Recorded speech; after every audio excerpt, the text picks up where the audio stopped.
앞으로 최소한 6월 3일까지는 쉬지 않고 달리도록 하겠습니다. 네. 자신들은 지금 쉬면서 이렇게 질책하는 것도 이게 재미는 있어, 솔직히 재미는 있습니다만 네. 무겁게 받아들이도록 하겠습니다. 비상시국이니까요. 네, 정말 근데 실은 지금 어마어마하게 큰 일이 발생을 한 거거든요. 네. 이거는 불법적 사법 쿠데타입니다. 맞습니다. 그런데 국회가 주어진 권한으로 법과 절차에 따라서 판사들을 탄핵한다는데 그게 뭐가 문제냐는 거예요. 아니 판사들은 위헌 위법하게 쿠데타를 일으키는데 국회는 주어진 권한대로 법과 제도에 따라 법관들을 탄핵한다. 네. 뭐가 문제야? 잘못이 도대체. 있으면 또 절차에 따라서 탄핵해야죠. 그렇습니다. 예. 조희대 대법원은 대법 내규도 다 어겨가면서 네. 엄청나게 빠른 속도로 유죄 취지로 파기환송을 시켜버렸습니다. 시험 과정에서 혹시 법적 절차를 따르지 않았다면 법적인 문제가 있을 수 있다는 지적도 나오는데 원장님은 어떻게 보시는지도 궁금합니다. 차후에 그런 어떤 절차를 거치는지 한번 지켜봐야 될 것 같습니다. 뭐 사실이면 탄핵 사유까지 될 수 있다 이런 말까지 나오는데 혹시 원장님 입장이 있으신가요? 네, 그럼 나중에 다시 말씀드리겠습니다. 와, 다 물어버리네. 저게 할 소리냐? 아니 윤석열이가 대법관들도 수고하려고 했어. 맞아요. 예, 예. 근데 아유 뭐 살펴보고 이게 이 최악의 인간 아닙니까 이거? 그렇죠, 그렇죠.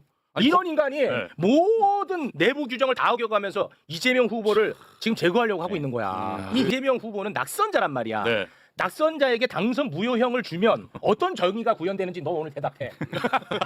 아니 어떤 정의가 구현돼? 낙선자에게 당선 무효형을 때렸어.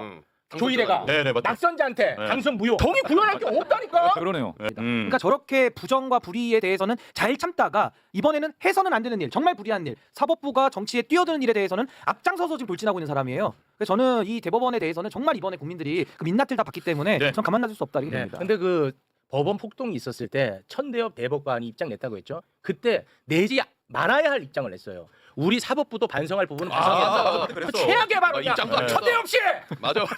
넥타이 메고 점잡고 해가지고 나는 진짜 점잖은 사람인 줄 알았어요. 맞아, 그때 그랬어. 내 인생을 건 건이 대법에 가 있어서 대법 판단으로 내 인생이 무너질 수도 있는 거 아니에요. 그렇죠. 그것도 내 기록을 안 보고 판결을 내릴 수 있다라는 얘기잖아요. 사실 대법원이 이제 스텝이 꼬인 거예요, 말하자면. 꼬였어. 지금 서로 왜냐면은 거짓말하다가 너무 짧은 기간에 그걸 어떻게 다 보냐 이러니까 예. 우리 올라왔을 때부터 봤어. 야, 라고 했는데 그러면 안 되는 큰일 거예요. 날 소리야. 문제인 거구나. 배당을 받은 법관들에게 심판권이 주어집니다. 예. 심리하고 판결할 수 있는 권한. 네. 이 심판권이 주어진 법관만이 그 사건에 관여하고 심리 판결할 수 있는 권한이 있는 거예요. 네. 지금 대법원이 아까 말씀드린 판결 선고하고 배포한 보도자료에 보면 거기 명시가 돼 있어요. 사건이 대법원에 올라왔을 때부터 우리는 신속하게 다 검토해왔다. 아예 거기다 그냥 자백을 해놔버렸어요. 네. 그러면 아까 말씀드린 심판 권한이 없는 자들에 의한 그렇지. 심판 절차가 진행이 됐기 때문에 예. 이건 원천무효다. 무효야. 원천무효다. 그게 사실이라면 무효고 예. 그게 거짓말이라면 거짓말이라서 문제고 그렇지. 이래저래 다 문제입니다. 음. 그런데 현직 판사들이 실명으로 비판을 하고 나섰습니다. 이거는 정말 고맙고 굉장히 이게 심각하다는 방증이거든요. 네. 부산지방법원의 김도균 부장판사는 대법원이 이례적인 절차를 통해서 항소심의 무죄 판단을 뒤집는 판결을 선고했고 이러한 이례성은 결국 정치적으로 편향되었다는 비판을 초래할 수 있다라고 비판을 했고요. 예. 청주지방법원의 송경근 부장판사는 과거에는 선거 처리되면 진행 중이던 수사나 재판도 오해를 피하기 위해서 중단을 했었는데 그렇지. 사상 초유의 이례적이고 무리한 절차가 가져온 사태 이거 누가 책임질 건지 걱정된다라고 입장도 냈고요. 네. 또 법원 내부의 소리도 언론을 통해 지금 보도가 되고 있는데 수도권 법원에 근무한 20년 경력의 부장판사는 전합 심리가 이례적으로 빨랐다는 점에서 충분히 의심받을 만하다. 그렇지. 네. 무죄를 유죄로 뒤집는 상황에서 반대하는 법관이 나온다면 원래 서두르지 않는 게 원칙이다라면서 입장을 내고 있습니다. 불법적으로 빨랐다. 불법적으로 요것만 좀 정정하고 싶어. 법원 공무원 노조가 음. 야 이거 재판 거래가 의심된다라고 또 성명을 냈습니다. 자, 공무원 노조에서 입장을 냈는데요. 희대 재판거래 사법개혁의 신호탄이 될 것이다라는 제목으로 성명을 냈는데 조희대 대법원장은 졸속적인 재판 진행으로 사법부가 재판 거래를 했다는 합리적인 의심을 받도록 만든 것이다. 5월 2일 서울 고법이 대단히 빠르게 형사 7부에 배당을 딱 시킵니다. 네. 그런데 어마어마하게 또 빠르게 공판 기일을 5월 15일로 지정을 해버려요. 예, 예. 당일에다 하는 겁니다. 이재명 후보에게 소환장을 발송합니다. 당일에다 한 거야 이놈아. 하루에. 그런데 사람까지 보내. 한 사람만 보내면 그것도 불안하니까 이재명 대표가 살고 있는 자택을 관할로 하는 인천지방법원 그리고 국회를 관할로 하는 서울 남부지법 이 둘 다 집행관에게 빨리 좀 나가주세요. 빨리 이재명한테 빨리 통보 좀 해주세요. 와 하루에 그냥. 그래서 서울 고법은 이미 예. 요건 MRI 다 찍었거든. 사실은. 나도 CT까지 다 다 돌렸어. 찍었잖아. 내가 옛날에도 최상목이 얘 어떻게 할지 지켜 이미 다 나왔는데 서울 고법 다 나왔는데 건강검진 끝냈는데 네. 이재용 그 회장 알죠? 네. 그 파기환송심 재판이 이렇게 진행이 됐습니다. 2019년 8월 29일 날 대법원에서 선고가 났고요. 9월 18일 날 비로소 고법으로 송부가 됩니다. 기록이. 한 달이나 걸려요 거의. 비교해 보세요 이번 사건하고. 그 다음에 첫 공판이 10월 25일 날. 또 다시 한 달 넘게 이후에 잡힙니다. 네. 공판이 9차례 파기환송심이 진행이 돼요. 그래서 파기환송심 선고가 2021년 1월 18일. 그러니까 대법원 선고가 2019년 8월, 파기환송심 선고가 21년 1월. 자, 우리 사건하고 어떻게 비교됩니까? 와. 그러니까 번갯불에 재판 거먹는다는 얘기가 와. 과장이 아니고요. 그러니까 대법원에서 5월 1일 선고, 사건 기록이 다음 날 송부, 그날 배당, 기일 지정, 기일 와. 통보, 심지어 집행관 송달 촉탁. 와. 아니 왜 왜? 이재명 후보에 대해서 이재용은 이렇게 해놓고 왜? 그리고 원세훈 얼마 전에 천안시장 파기환송심 사건들이 다 이렇게 일반적으로 루틴하게 이렇게 진행되는데 네. 왜 이 대선 시기에 왜 유독 이재명 후보에 대해서만 대법원도 그랬고 파기환송심도 그랬고 과연 이게 따로 노는 걸까? 절대 아니라고 국민들이 보는 거예요. 당연히 이렇게 생각을 하는 거냐 이거죠. 오해 아닙니다. 저는 그렇게 봅니다. 그 형사소송법에 네. 송달을 5일 전에 하라고 돼 있어요. 아, 그건 안 지키면 되죠. 되게 쉽죠. 그것처럼 쉬운 거는 없습니다. 그거 안 지키면 됩니다. 그거 안 지키면 탄핵하면 됩니다. 그러면 안 그래서 지키면 5월 탄핵. 15일 날 어. 변론기일이 열렸는데 일단 이재명 대표는 나가지 말고 네. 그러면은 본인이 없는 상황에서 그냥 고지해가지고 송달이라고 우리가 보지를 않아요.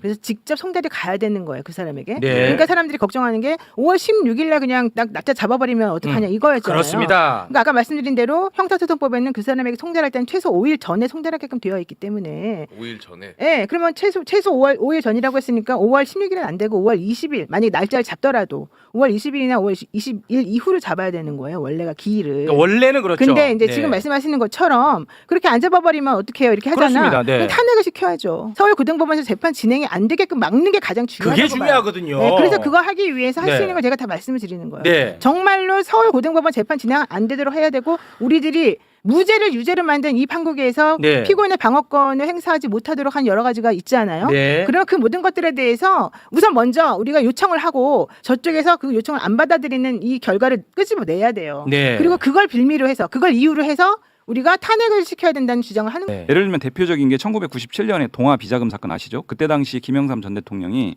이 수사 대선 이후로 미뤄라. 그게 맞지 않겠냐 해서 밀어버렸어요. 법관들의 탄핵 사유는 차고 넘칩니다. 실제로. 네.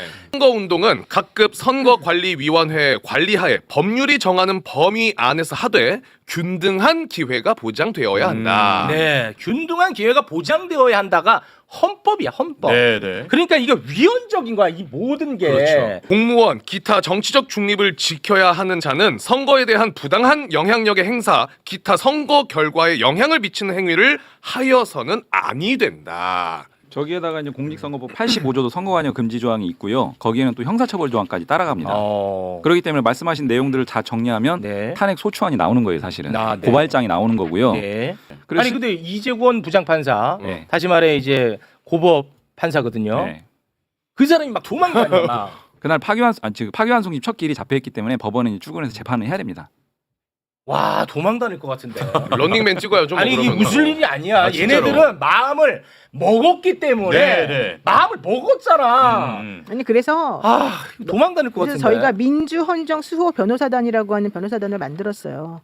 300명의 변호사단들이 지금 네. 현재 그래서 네. 그 모임을 가지고 실제 민주당하고는 별개로 이렇게 지금 헌법에 유린되고 있는 이 상황을 어떻게 해결할 것인가에 대해서 저희들이 지금 회의를 해서 네. 일을 다 진행을 지금 시키고 있어요. 아. 그래서 지금 가장 큰 문제로 되는 것이 15일까지 이 고등법원 재판에 대해서 공판결 변경 신청하는 것부터 시작해가지고 민주당과는 별개로 저희들이 300명이 지금 모여가지고 아. 이 일을 구체적으로 아주 체계적으로 진행을 지금 시키고 있어요. 네. 네, 너무 걱정하시는 않아도 되고 저희들이 지금 하려고 했던 것들이 우리 오늘 다 나온 얘기들 중에 하나인데 결론적으로는 민주당하고 상관없이 대한민국 전체의 변호인으로서 이 일은 도저히 묵과하면 안 아, 된다. 당연합니다. 네, 그런 내용으로 고등법원과 이 대법원의 잘못된 것에 대해서 저희들이 다 지적을 하고 가처분도 신청하고 집행정지도 신청하고 또 탄핵해달라고 요청도 하고 공수처에 고발도 하고 지금 할 걸 다 하고 있어요. 네. 미친 나라야. 미친 거죠.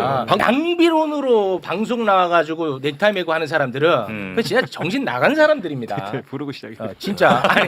아니 넥타이 멜 것 같으면 바른 말만 하라는 거야. 이준석 후보가 이재명 대표 법정 구속될 수 있다 그랬잖아요. 네. 그 공직선거법 11조에도 모르고 배치되는 말인데 하는 말인 왜 거기에 대해서는 비판을 한마디도 안 하느냐가 저의 의문이고 아, 좋았어. 대법원을 존중한다 그러는데 그럼 그 패널들한테 역으로 물어봐야 됩니다. 사법살인, 인혁당 사건 대법원이 결정 때리고 바로 다음 다음날 사형 집행했거든요. 네. 사법에 살인을 했던 나라가 우리나라예요. 그렇습니다. 그럼 그 대법원도 똑같은 대법원인데 존중하라 그래. 그건 존중이 됩니까? 여러분 안녕하십니까. 이 시대 참 탄핵사 정청래입니다. 다 탄핵시켜야 돼요. 아니 이게 무슨 아니 정청래 법사위원장 아니었으면 어떻게 됐을까. 제가 생각해도 끔찍합니다. 아 이거는 뭐 동의. 예. 동의하지만 좀 보기는 좋지 않네요. 12일부터는 이재명 후보가 재판장에 나갈 시간이 없다. 그렇지. 맞아요. 그러니 모든 공판은 어. 6월 3일 이후로 미뤄라. 네. 이거에 대한 답변이 없으면 우리는 즉각 탄핵 절차에 들어가겠다. 아니 왜냐하면 이재명 후보가 재판 받으러 가는 거는 위헌적 행위라니까. 그것이 불가역적이고 되돌릴 수 없기 때문에 맞습니다. 그러기 전에 나가면 저희들이 아. 선제 조치를 해야 된다. 공격 아닙니다. 공격 아닙니다. 단어 조심해 주시고요. 공적인 경로 이것을 공격해야 됩니다. 애드립이 너무 좋은데. 그냥 윤석열 같은 경로가 아니라 이것은 공적인 경로. 아니 저보고 한때 무슨 공갈을 치냐고 그러는데 공갈은 공익적 일갈 이런 뜻. 그리고 저보고 막말한다고 엄청 공격했어요. 조선일보 이런 데서. 저는 막말을 하지 않습니다. 막 말을 할 뿐입니다. 저러니 송석죽 같은 사람이 꼼짝 못하지. 미쳐. 미친다고. 유상범 미친다고. 꼼짝 못하지. 네. 이재명 대통령이 된다면 된다면? 제일 먼저 인선해야 될 게 헌법재판관 2명을 지명해야 됩니다. 그렇습니다. 6월 4일 0시가 지나면 바로. 그리고 그거를 국회에 통보를 해야 되고요. 네. 국회에서 청문회를 해야 됩니다. 네. 그리고 바로 지명을 해야 됩니다. 2, 3일 안에. 이거를 해야 되고요. 형사소송법 개정안 있지 않습니까? 지금 내봤자 또 거부권 행사할 거 아니에요. 그래서 새 대통령이 됐을 때 바로 통과를 시켜야 되고요. 형사소송법. 재판이 중지된다. 헌법 84조에 의해서. 불소추 특권에 관해서. 그렇죠. 그리고 또 대법관 증원, 우리 지금 증원. 몇 명 안 되더라고요. 극소수더라고.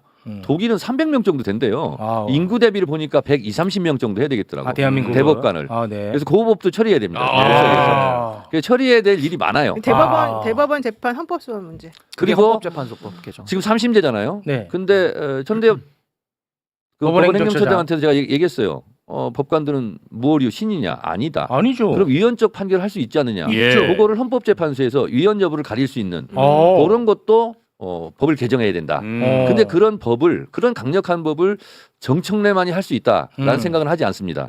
그렇죠. 그렇지만 제가 임기 중에 이건 처리하고 가고 싶다. 대법관 늘리는 건 진짜 꼭 했으면 좋겠네 진짜. 그래서 탄핵, 특검, 청문회 할 수 있는 국회가 할 수 있는 합법적인 태도로 인해서 그렇죠. 모든 것을 다 해야 된다. 네. 네. 아니 그 저들은 위법적으로도 하는데 그렇습니다. 합법적으로 권한 내에 있는 걸 행사하겠다는데 그거를 왜 뭐라고 하냐고. 전 내란 특별법을 하나 제정해야 될 것 같아요. 12.3 내란 특별법을 하나 제정을 해서 지금 사법부에 연루된 사람들을 또 법원이 재판하게 만들면 그렇지. 굉장히 좀 어폐가 있거든요. 맞아요. 그래서 저는 12.3 내란 특별법을 통해서 음. 알박기 인사 다 원천 무효시키는 거. 네. 거기다가 사법부 관련된 사람들은 또 별도의 이런 재판부나 이런 걸 만드는 법안까지도 네. 좀 고민을 좀 해야 될 것 같아요. 근데 이 부분도 이분 한번 누구예요? 저 보수의 종말. 신인들로. 우리 편이에요? 아니 근데 우리 편 같네. 근데 내란 특별법 필요해서 얘기하는 거예요. 지금. 여기서 5.18 말하는 특별법. 그래서 내란 특별 재판소 이걸 설치하려면 내란 특별법을 만들어야 되거든요. 네. 그래서 프랑스 공화국은 관용으로 건설되지 않는다. 네. 이 깃발 들고 대한민국의 민주주의 헌법수호도 관용으로 건설되지 않는다. 네. 그래서 확실하게 이번에 제2의 반민특위라는 생각을 갖고 새 정부 출범 이후에 단죄를 통해서 네. 민족 정계를 바로 세워야 된다. 해야 됩니다. 단 심각한 죄입니다. 국가 사범은 정말 준엄하게 그렇죠. 역사의 이름으로 국민의 이름으로 헌법의 이름으로 네. 처벌해야 됩니다. 아니 의대 대법원장이 나의 기소가 되면 그걸 지기현 같은 판사가 재판하면 말이 됩니까? 말도 안 되지. 그러니까 내란 특별법을 통해서 이런 재판소를 고민을 안 할 수가 없는 거예요. 내란 우두머리는 지금 한강공원 산책하고 다니고 계산책하고. 대한민국 대통령이 될 가능성이 가장 높은 사람은 출마를 못하게 하는 게 사법부입니다. 진짜. 이게 말이 되냐고. 이런 거는 막아내야지. 어쨌든 입장과 스탠스가 중요하지 않습니까? 네. 12.3 내란이 설마 일어날 거라고 생각한 적이 없잖아요. 네. 또 지기현 판사에 의해서 윤석열 내란 속의 우두머리 피의자가 석방이 될 줄 누가 알았겠습니까? 아유, 진짜. 마찬가지로 조희대 대법원에서 설마 이재명 후보직을 박탈하겠어? 설마가 사람 잡기 사람 때문에 나는 잡았어. 설마부터 잡겠다. 설마부터 잡겠다. 네. 와, 말장난 잘하시네. 설마 하지 마라. 와. 지금은 전쟁 중이다. 정확합니다. 대법원이 뛰어든 거잖아요. 정확합니다. 이미 영향력을 행사하고 있어요. 맞습니다. 네, 그래서 선의를 기대하거나 설마 하면서 방심하거나 그런 일이 있으면 절대 안 된다. 그렇습니다. 네. 이 방송을 대법원에서 보고 있다면 민주당이 혹시 뭐 좀 타협하려고 하는 거 아닌가라는 생각을 혹시 한다면 아, 절대 버려. 아니다. 그것은 두 절대 자로 아니다. 말씀드리겠습니다. 오판이다. 그렇지, 그렇지 않고. 아니 근데 네. 아까 보니까 정청래 위원장이 네. 우리 의총할 때는 네. 굉장히 점잖게 나오셔가지고 법원에 대해서 얘기 함부로 하면 안 된다. 그러면서 막 의원들 말 조심하라고 막 그러는 다른 사람을 못하게 하고 우리 내가 해야지. 단독으로 하시죠. 내가 해야지. 그러니까 아마 사실은 선거 운동 기간이 일단 시작이 되면 법원의 재판이든 수사기관의 수사든 일체 못하는 게 맞는 거예요. 그렇습니다. 그 자체가 선거에 관여하는 거고 맞습니다. 선거 중립성 위반이에요. 미국의 경우에는 그 미국의 법무부 지침에 의해서 금지돼 있어요. 미국의 60일 룰이라는 게 있어. 60 days 룰이라는 게 있는데요. 여기 네. 선거 60일 전부터 후보자에 대한 수사나 기소, 소환, 압수수색 그리고 그에 관한 일체 공개를 할 수 없다. 이런 법무부의 내부 지침이 있어요. 지난 대선 때 윤석열 후보 그 당시에 네. 윤석열 후보의 부인 김건희 여사 사건 주가 조작 사건도 하다가 네. 이게 뭐 선거 맞아요. 영향 미친다 어쩐다 하면서 막 급하게 마무리했어. 또 아니 들어가 그럼요. 있으니까. 아니 이게 헌법에도 나와 있어. 공무원의 선거 중립성. 예. 그리고 또 공직선거법에도 있어요. 그렇습니다. 선거법에도 9조 1항이 있습니다. 네. 그래서 정치계 팔순 아니죠 세순 박지원 의원님 박수로 맞이합니다.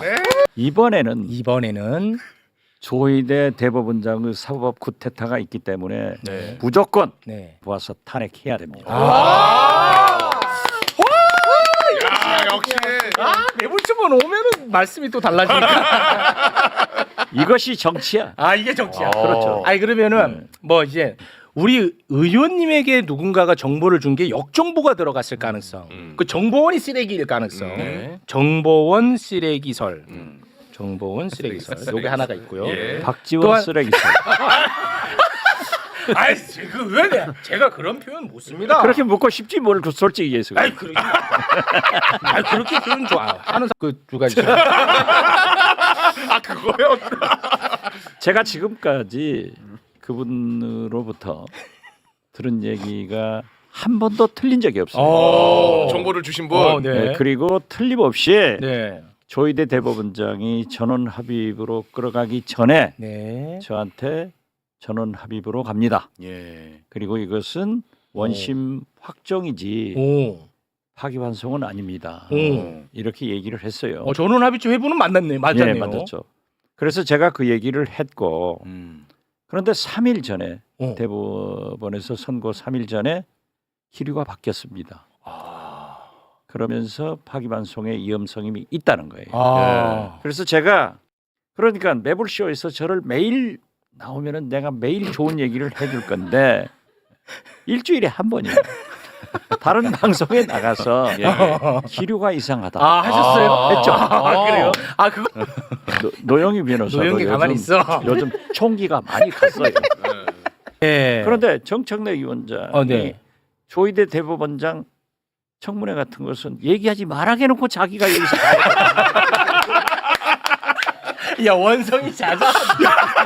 원성이 잦아. 정청래 위원장 대단하다 진짜. 얘기하지 와, 말라. 대단해. 잘해요. 그럼. 예. 지금 현재 윤석열 치하에서 최고의 정청래 의원은 명법사위원장이고 인정. 아이고. 최민희 의원은 명 맞아. 하방정통위원장이다. 맞습니다. 저는 그렇게 얘기해요. 본심은 저를 존경하지만은 네. 그렇게 착각하고 계시니까 네. 다행이네요.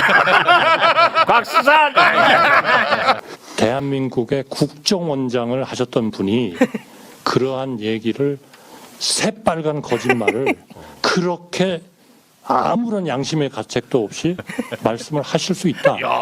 저는 거기에 너무 실망을 했습니다. 제가 고발하려고 하는데 그래도 우리 국회의원 내가 비서실장으로까지 모시던 분을 그렇게 하면 되겠나. 그리고 그 말씀하신 거를 취소해 주시기를 요구합니다. 손가락질. 손가락. 새빨간 거짓말이 아니라 새하얀 진실입니다. 그렇지. 반으로 간다. 그렇지. 이제. 평행선으로 가야 돼. 평행선으로 그리고 가야 돼. 저것은 강대강. 강대강. 제가 국정원장을 그렇지. 하면서 안 사실이 아니라 네. 비서실장하고 경제수석 할 때 우리 모두가 알고 와. 청와대 출입하는 한덕수 총리를 잘 아는 기자들은 다 아는 사실이다. 와, 한덕수. 너가 지금 새빨간 거짓말하고 있다라는 게 우리 의원님의 주장입니다. 한덕수야, 조용. 너는 새빨간 거짓말을 하고 있다. 출입 기자들부터 물어봐라. 맞죠? 네. 그렇지만 등록 못해요. 등록 문제. 나는 이것을 지금도 유지하고 있다. 김문수는 별이 보이는데 한덕수가 따라다니면서 만나자. 좀 그렇습니다만 어처구니 없이 재밌습니다. 네, 좀 죄송한 표현이 맞아. 어처구니 없이 재밌어. 어느 댓글을 보니까 개판 5분 전에서 1분 전까지 갔다. 개판. 개판 1분 후야. 1분 오히려. 자, 국민의힘은요 대선 후보로 어렵게 바퀴벌레로 태어나겠냐, 바퀴로 태어나겠냐 이런 질문까지 수모를 감수하면서까지 예. 어렵게 김문수가 선출이 됐습니다. 네. 그런데 선대위도 만들어주지 않고 당선된 그 당일에 지도부들이 우르르 조폭처럼 몰려오더니 축하한다는 말 한마디도 없이 예. 너 단일화 언제 할 거야? 아니 실제야. 너 단일화 언제 할 거야? 기쁨을 즐길 시간도 없어. 시간도 안 김문수는. 줘. 막 압박을 합니다. 예. 그리고 김문수를 향해서 이 새끼 이거 사기꾼이라고 국민의힘 의원들이 같은 당에서 어렵게 1위하고 올라갔지만은. 한덕수 쪽에서 그렇게 얘기하면 이해가죠. 예. 사기꾼이다. 왜 단일화 안 해? 그렇지. 가능해. 예. 같은 국민의힘에서 이 새끼 이거 사기꾼이라고 이 새끼 단일화 안 한다고 계속해서 압력을 가하고 있습니다. 네. 김문수가 들어 누워버렸어요. 그러니까 김문수로 단일화 된다니까요. 한덕수는 한덕수는 못 남아요. 버틸 힘이 김문수가 없어요. 뻗으면 그만이에요. 한덕수가 정치판에서 잡초처럼 살았다 하면은 이긴다. 이겨. 김문수는 정치판에서 잡초가 아니라 진짜 험하게 산 사람 아니에요. 예. 마지막에는 전광훈한테도 가서 생명력이 바퀴벌레 급이. 그리고 바퀴벌레로 태어난다. 보세요. 진짜 바퀴벌레네. 김문수는 절대 양보를 안 합니다. 별이 보이는데 저게 내 별인데 왜 한덕수 주냐. 그리고 물리적으로 법적으로 후보를 교체하려면 전당대회를 해야 돼. 그 열린다고 하는데. 아니 하더라도 물리적 시간이 없어요. 시간 없어요. 그렇기 때문에 저는 한덕수는 온실 속에서 자란 난초, 바람 부는 대로 흔들리는 수양버들. 그래서 결국은 나오지 못할 것이다. 가처분 소송이 아니라 옛날 용팔이 전당대회 알겠어요? 강목부대 몇 명만 동원하면 전당대회를 할 수가 없어요. 그런데 김문수는 할 만한 사람이에요. 강목 들어요.